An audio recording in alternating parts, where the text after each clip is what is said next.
to get the corkscrew or whatever different names it has, trust me, there's millions out there.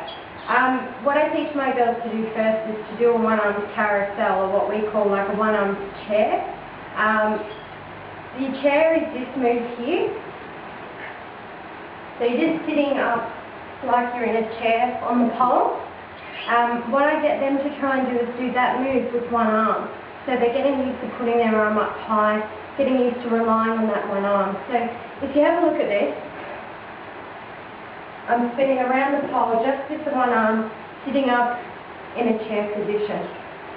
Try and do that a bit slower if I can. Okay, now what will happen with this move is you actually will find your body swinging to and fro.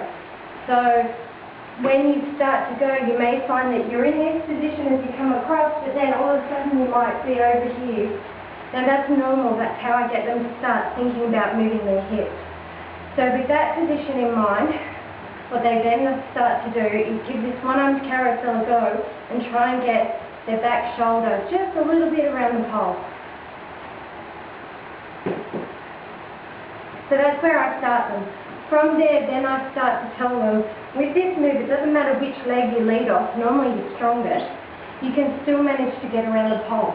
So in my case, I normally take off either leg. I'm not a bit ambidextrous, so I don't really care. But from here, I'll kick out a little bit, grab behind the pole, and arch around. To get into that position, if you watch my legs, I'll take a step on this. I'll push my shoulder in front of the pole. Once my legs have come off the pole and they're back here, I then catch the pole with my lower arm. And you must catch it in this lower grip.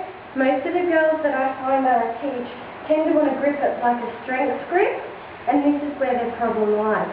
That can come later on, but at this stage, you want to just cup the pole. Okay, so let's see if I can make that a bit slower.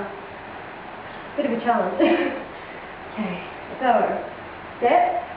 Push my hips in front, grab the pole behind, arch. Now when you first start, you won't get as much momentum. That can come later when you're strong with your arms. You can actually push out a bit more. So you can take a bigger step, throw your hips out a bit more, grab the pole a bit later. The first thing I probably want you to avoid doing if you can is jumping straight into it. So going straight away, because that's not going to give you enough swing. You really need to take a step and start to rely on that arm. Now, make sure you do a lot of stretches and whatnot, because you can put a lot of pressure on this top shoulder here. So make sure you stretch it first. I hope that helps. Cheers.